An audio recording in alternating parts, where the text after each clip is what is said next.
Halo pemirsa Jopos TV, senang sekali saya Mala Kamila hadir menemani Anda semua dalam program Jateng Talk, ngobrol bareng tokoh-tokoh di Jawa Tengah. Kali ini saya sedang berada di Kabupaten Pati, tepatnya di sebuah pendopo, ini di Kecamatan Pati ya. Nah, ini di rumah Mas Danu Ihsan Hase. Ini seorang caleg muda yang akan bertarung di Dapil 1 di Kabupaten Pati. Dan sudah bersama saya Mas Danu Ihsan Hase. Ya. Apa kabar Mas? Alhamdulillah baik Mbak. Mas Danu ini dulunya seorang kades ya? Iya, alhamdulillah. Setelah menjadi kades, kegiatannya apa aja nih? Nah, setelah menjadi kades saat ini saya menjadi petugas partai. Petugas partai. Iya, petugas partai PDI Perjuangan. PDI Perjuangan. Ya. Yang ini nanti nyalek di Dapil 1. Betul sekali. Itu meliputi daerah mana aja Mas? Daerah Kecamatan Pati. Ya. Gembong, Telogo Wungu, dan Margorejo. Oke. Nah, di sela-sela ini Mas, di sela-sela pergantian jabatan ini, kegiatan apa saja Mas yang dilakukan? Mungkin lagi menyenangi hobi apa nih gitu? Oh, ya di sela-sela ini kalau hobi, saya sendiri hobinya olahraga. Olahraga. Apa aja tuh? Olahraga dari bersepeda, terus lari, juga main bola. Bahkan saya bersepeda itu dulu sering ikut eventnya Jawa Pos. Oh, sama ini ya Mas Azrul Ananda ya? Betul sekali. Tuh, Bromokom ya? Wow, ternyata nggak kaleng-kaleng ini pemirsa Jawa Pos TV. Jadi sudah mengikuti berbagai ini ya kegiatan di mana aja Mas itu? Sampai mana aja itu goesnya? Kalau Bromokom saya sudah 2 kali, terus ada yang di Jogja, Jogja Ambarukmo, terus ada juga di Solo, terus ada juga di Semarang, itu tur di Borobudur. Tapi paling berkesan itu memang tur Bromo itu. Karena Bromo itu ibarat naik hajinya orang bersepeda. Oh iya? Iya. Itu memang benar-benar naik ke... Wah, sangat... Medannya gimana? Bisa diceritakan? Sangat mengesankan sekali itu. Bahkan itu saya nanjak banget ya? Iya, nanjak banget dari Surabaya sampai Bromo. Dan awal penyiksaan itu dari Pasuruan sampai finish. Itu berapa kilometer itu? Berapa jam sampai finish itu? 100 km. 100 km. Membutuhkan waktu berapa lama? Kita ada COT-nya, cut off time, itu 6 jam. Oh, 6 jam. Tapi ini ya berhenti, maksudnya? Iya, berhenti. Ada pos-posnya gitu ya? Ada pit stopnya. Itu sangat berkesan bagi kita pecinta sepeda lah. Kenapa kok bisa suka sama sepeda itu atau seneng goes itu apa gitu? Apa yang melatar belakangi dulunya? Ya, bermula dari dulu waktu sekolah, waktu SMP itu saya sendiri, teman-teman saya sudah naik motor, saya naik sepeda, Mbak. Jadi emang udah dari kecil memang lebih seneng sepeda ya? Iya, dan olahraga sepeda itu adalah olahraga yang penuh dengan penyiksaan. Bukan suka disiksa ya Mas ya? Nah, kalau kata tantangan mungkin ya Mas. Kalau kata Pak Mas Azrul Ananda itu tadi, School of Suffering. Jadi sepeda itu ya. Jadi kita belajar bersepeda itu dalam filosofi hidup kita kan, kadang bersepeda itu kan ada yang di atas, ada juga trek yang ke bawah. Jadi ini ya. Dan itu butuh tenaga yang ini. Betul sekali. Itu butuh ini nggak Mas? Butuh kayak treatment tertentu nggak? Kayak misalnya naik gunung ya, itu kan kita harus kayak ada apa istilahnya ya? Ya bukan simulasi tapi latihan dulu lah, stretching dulu. Itu kalau sepeda gimana? Ya sama. Oh sama juga ya. Jadi sebelum event kita melakukan latihan, terus mempersiapkan sepeda kita itu tadi. Kalau ke Bromo kita pakai sepoket ya harus yang ini apa yang besar, gear Nah, itu kalau gearnya kecil, baru sampai Pasuruan sudah nggak kuat itu. Nggak mampu toh. Nggak mampu ya. Iya. Mas Danu nih, sebelum nyalek itu kan sempat menjadi kades ya, di Desa Panjunan ini ya, Pati ya. Nah itu alasan apa kok pengen menjadi saat itu terjun menjadi kades? Tapi tunggu sebentar, kita rehat sejenak pemirsa. Setelah pesan-pesan berikut ini, tetaplah di Jawa Pos TV.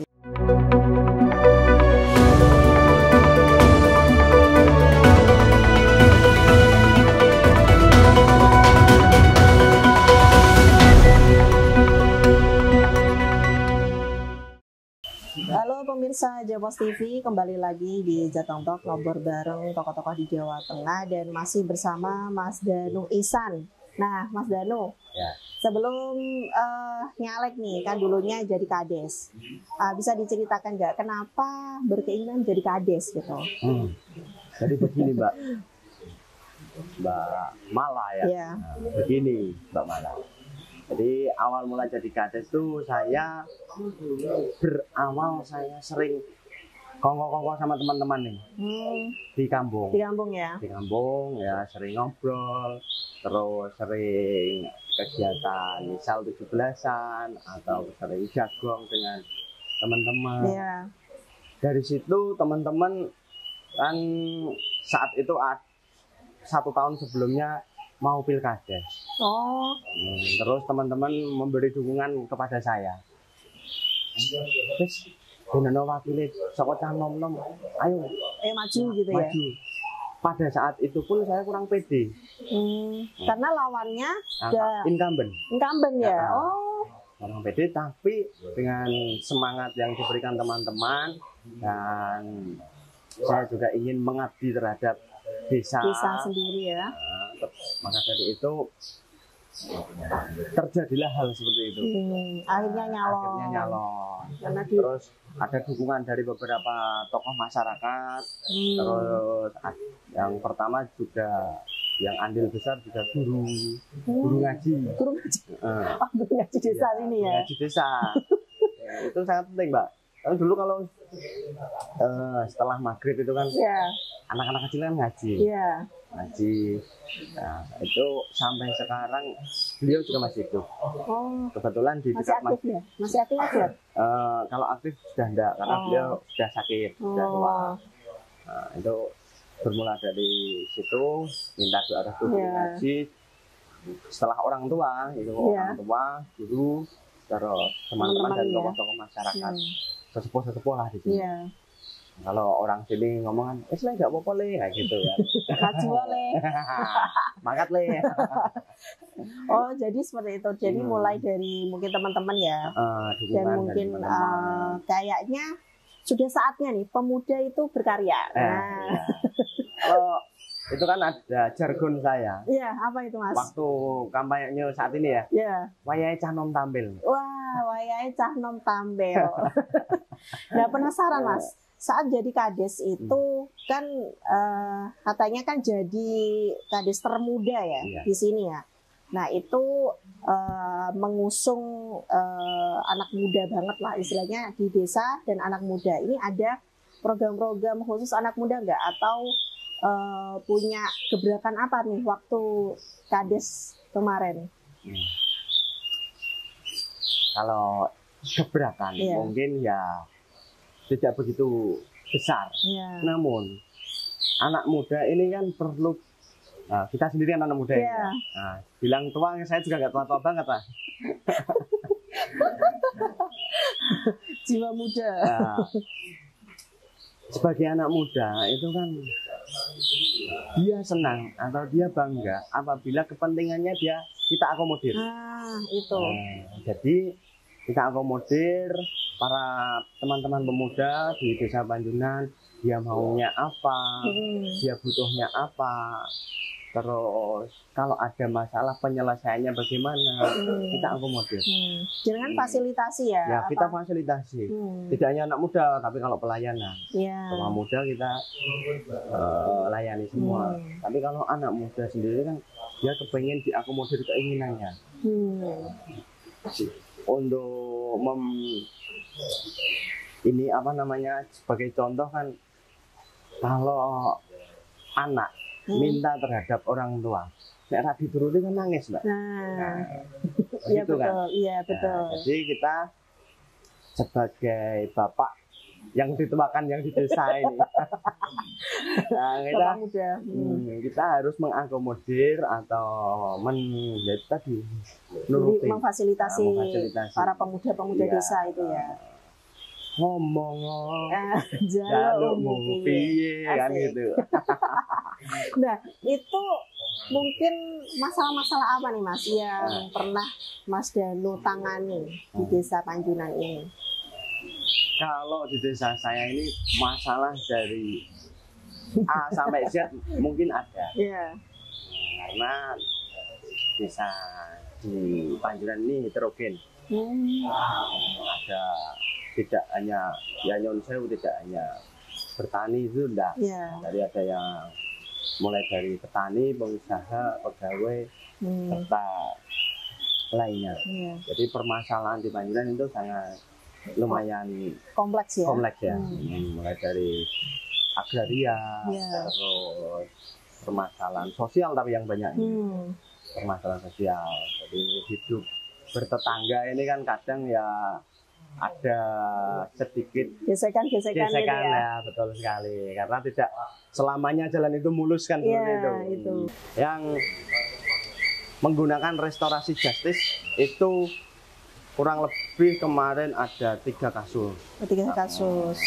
Nah, dengan secara sah, disaksikan oleh jaksa, ditengahi oleh jaksa, disaksikan Pak Kasipidum juga.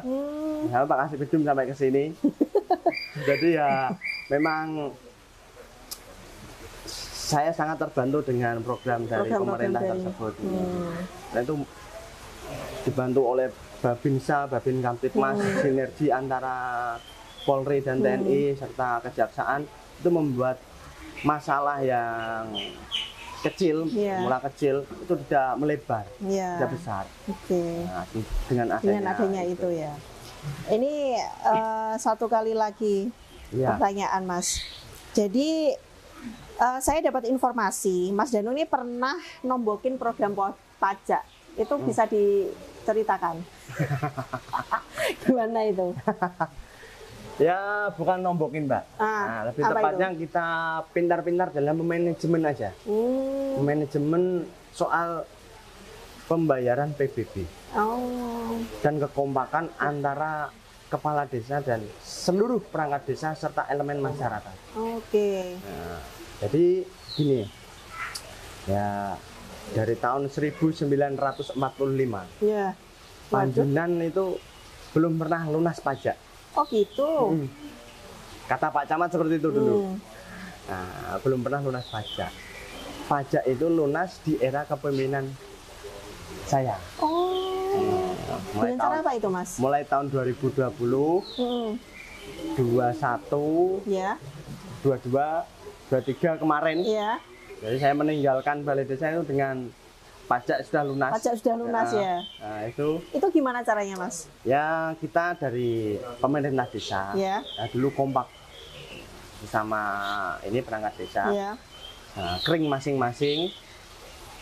Kita bergotong royong untuk lunasi itu ya. Menagih wajib pajak ke masyarakat. Tapi dalam perjalanan itu juga nggak mulus-mulus amat itu. Ada beberapa kendala lah. Nah, ya ada tanahnya ada, tapi orangnya kepemilikannya sudah dijual ke ini ke itu, ya dia tidak mau mengakui. Dari situ menjadi kesulitan. Terus dari pemerintah desa saya sendiri melakukan tindakan untuk menutup sementara atau melunasi sementara. Gitu. Nantinya apabila pajaknya sudah lunas, itu kan kita pajak lunas tidur pulas kan gitu bagi kita pemerintah desa. Nah, tapi dalam perjalanan tersebut kita masih terus berusaha untuk mencari siapa pemilik itu pajak tersebut.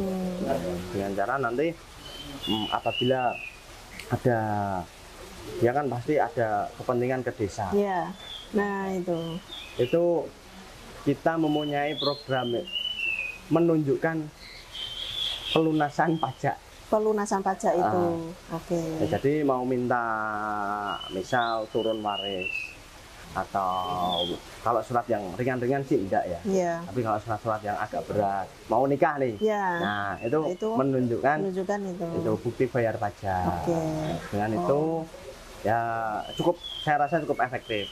Akhirnya pada tahun 2023 ini pajak di desa ini sudah alhamdulillah lunas.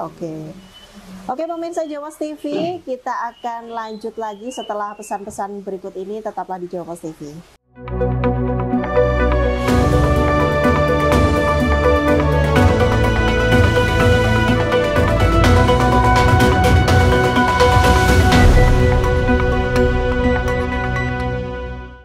Halo pemirsa Jawa Post TV, kembali lagi di Jateng Talk dan kita masih bersama Mas Danu, caleg muda kita asal Kabupaten Pati. Mas Danu, yang jadi pertanyaan besar saya itu, kenapa Mas Danu melepas jabatan Kades yang istilahnya belum selesai ya, dan pengen nyalek gitu? Apa sih alasannya? Nah, alasannya ya mungkin dalam diri saya sendiri ini ya ingin berdampak banyak ke masyarakat, khususnya dari saya. Karena di masyarakat dapil saya sendiri yang sering saya kunjungi ini Mbak, masih banyak yang perlu uluran tangan atau kepedulian anggota dewan terhadap desa ataupun lingkungannya. Mungkin aspirasi dari masyarakat ya, yang menampung itu. Masyarakat, dan saya juga saat ini sih setiap hari, mungkin hampir setiap hari terjun ke dapil saya, terjun ke wilayah desa yang saya ampu. Untuk apa? Untuk apa sih keluh kesah? Memetakan ini ya. Apa sih kebutuhan mereka supaya kita akomodir dan kita masyarakat. Karena dengan semangat dan kekuatan ini yang masih muda ini kan kita harus dituntut sedikit kreatif, inovatif, harus sedikit kuat juga. Kalau biasanya kalau caleg yang udah yang sewu yang om atau jangan tua-tua itu kan ya dengan cara mengumpulkan orang di rumah. Kalau saya tidak, terjun ke lapangan, cari memetakan masalah-masalah yang ada di lapangan. Terjun di desa tersebut, di rumahnya. Nah kalau di dapil 1 ini di Kabupaten Pati ini itu kan banyak petahana juga yang nyalek. Nah ini kan Mas Danu masih muda nih. Ini mungkin gimana strategi atau taktik yang Mas Danu lakukan untuk menggait masyarakat ya, mungkin khususnya anak-anak muda juga yang sekarang ini malah justru seperti ogah-ogahan ke politik. Nah itu mungkin gimana itu strategi Mas Danu? Begini Pak, jadi selain apa yang saya sampaikan tadi itu, saya punya beberapa trik ataupun beberapa treatment untuk menggait masyarakat. Nah, seperti contoh itu tadi, saya melakukan sosialisasi atau saya terjun ke desa tersebut. Nanti setelah terjun ke desa tersebut, di rumah orang tersebut, setelah itu nanti saya kumpulkan lagi di rumah. Nah, kalau yang pertama saya wajib di desa tersebut. Setelah itu kumpulan kedua di rumah. Nah, waktu kumpulan di desa tersebut kita hanya membicarakan yang rileks saja, yang ringan saja. Misalnya soal dasar saja. Contoh, ini saya Mas Danu ingin nyalek di sini Pak, di dapil ini, di desanya panjenengan, dan semua yang saya kumpulkan jenengan ini adalah bagian dari saya. Perkenalan ya. Nanti terus saya panggil ke rumah, Nah, kita membicarakan tentang strategi. Terus kalau di Dapil 1 sendiri memang rata-rata petahana yang cukup kuat dan mempunyai track record perpolitikan yang sudah cukup lama ya. Tapi dengan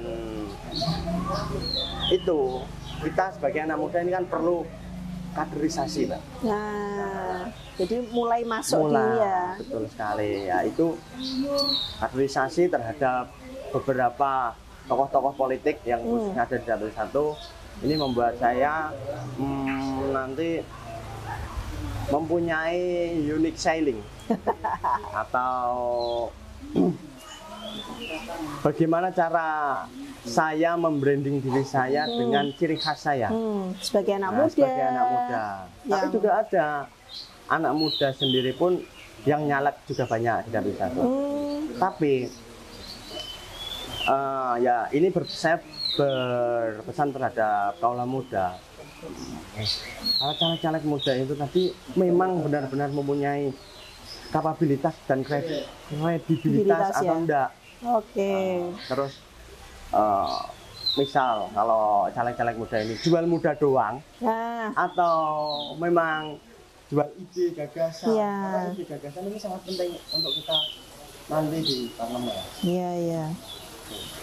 Karena kan anak muda mungkin latar belakang dari bapaknya yang nyon sewu berkapital tebal atau berekonomi cukup. Nah, mulai deh kebanyakan kan seperti itu. Nah, kalau teman-teman, saya rasa teman-teman anak muda di Pati mungkinlah bisa, kan ada nih beberapa caleg muda dari partai-partai lain. Kita kumpulkan saja. Kita buat diskusi, datengin caleg-calegnya semua. Nah, setelah datengin, ayo kita berbicara ide gagasan. Itu cocok ya? Ya, cocok. Jadi mainnya ide gagasan dan untuk juga ini kan untuk kepentingan masyarakat juga ya, Kabupaten Pati juga. Jangan jual muda doang. Nah, kalau jual muda doang, ya mending jadi artis saja. Gitu. Kalau mau jadi anggota legislatif ya paling enggak muda itu modal utama kita. Modal utama kita bagi selaku kaula muda, kita memberanikan diri untuk terjun ke politik itu sangat besar resikonya. Tapi dengan muda itu tadi kan ada nilai positifnya juga. Saya penasaran, Mas.